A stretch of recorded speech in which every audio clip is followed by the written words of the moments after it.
This camera came out in 2019. It is the EOS RP. 2023 is right around the corner, almost 4 years later, and I still think that this is the best beginner camera. So here are some reasons why. So this is just my opinion. Other people will have completely different opinions to me, and that is totally fine. I have tried out a bunch of different cameras, as you guys probably already know, and spoken to a lot of beginner photographers. Plus, I've spent about 3 years just getting to know this camera specifically. So the EOS RP, at the time of recording this video, it comes in between $850 to $900 US depending on where you buy it from, which for a full frame camera that rivals some of the specs of like the high-end professional cameras of like the mid 2010s, this is actually a really great deal. This camera has a 26 megapixel sensor, which is a really great resolution for like almost any kind of photography. And it's also equipped with Canon's famous dual pixel autofocus system. So that means it has extremely fast and accurate autofocus, and it also shoots 4K up to 30 frames per second. For me, it's the focusing system and that full frame sensor. These are like the two main reasons that I really highly recommend the RP for beginner photographers. I always recommend that people start off on the camera that they can afford, and I know not everyone has a massive budget, but that doesn't mean you need to go out and buy a brand new camera, because brand new cameras are expensive. You can definitely find older cameras with really great features for a comparable price to buying a new camera with lower end features. And the Canon RP is a really good example of that. It is an amazing camera for the price. If you try hard enough, you can find one in really good condition. It is a camera that you will eventually grow out of, but probably not for 2 or 3 years, rather than less than 12 months if you bought a lower end camera. And that's really good news if you decide to take photography seriously. But if you still want a shiny brand new camera, then the good news is that Canon still sell the EOS RP brand new at the time of recording this video. Now, back in 2020, I did a video very similar to this one talking about why the RP is really great for beginners. And in that video, I was adapting an older EF lens, the Nifty 50. Now here in 2023, the good news is that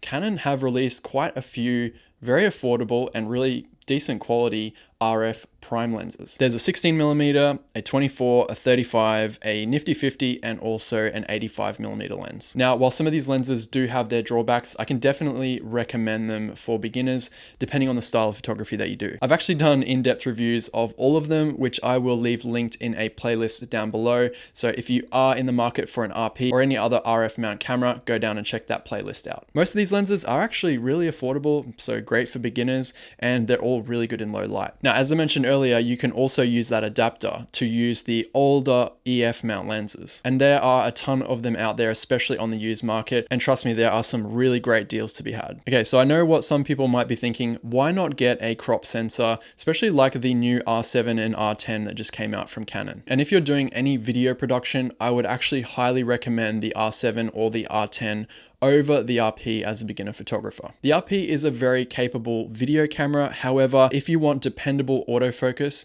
in 4K, the RP is definitely not a camera you want to go with. The autofocus is really slow and not very accurate at all. In 1080p, it's great, but in the 4K mode, you've got that 1.7 crop, so I don't recommend it if you want 4K video. With the crop sensor, obviously, you need to deal with that 1.6x crop. So if you're going to go with the Nifty 50, which is the lens that I definitely recommend for beginners, with a crop sensor, you're going to have more like a 75mm field of view, which isn't exactly versatile. It's going to be a lot more zoomed in on the R7 or the R10 versus the RP. Crop sensor cameras have definitely got a lot better in the past few years, to the point where they're actually really good in low light, but it will definitely vary from camera to camera. The RP, being a full frame sensor, will beat almost any crop sensor in terms of performance in low light. And when you want really clean professional images in almost any lighting scenario, the full frame sensor is hard to beat. Of the many professional photographers that I've spoken to over the years, most of them have started off on a crop sensor camera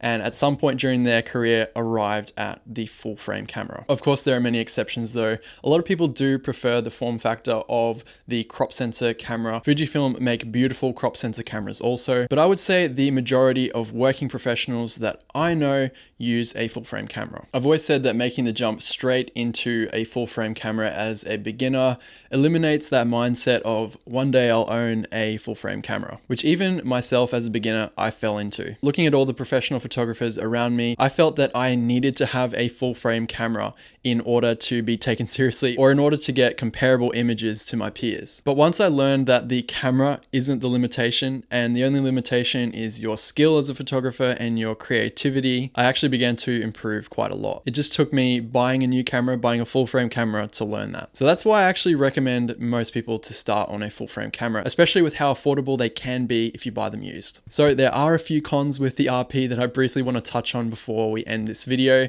And one of the biggest ones is the single card slot. Sometimes when you're on a shoot, something like a wedding, you can't do that again. And having a camera with 2 card slots enables you to have an instant backup of those photos in case one of those SD cards gets corrupted. The other con I mentioned before, and that is the very bad autofocus in 4K video. And the last con, despite me talking about all the amazing lens options of the EF mount, they are all being discontinued right now, which means that they do have a bit of a shelf life. And Canon at this point haven't exactly been as open as other companies have to their lens mount, meaning that other manufacturers who create beautiful lenses like Sigma, Tamron, Samyang, companies like that, haven't actually been allowed to create lenses for the RF mount. So you are a little bit limited in terms of lenses, and that is a big reason why I've been using Sony a lot recently. So in 2023, get the EOS RP as your beginner camera. You definitely will not regret it. I have loved using this camera over the years,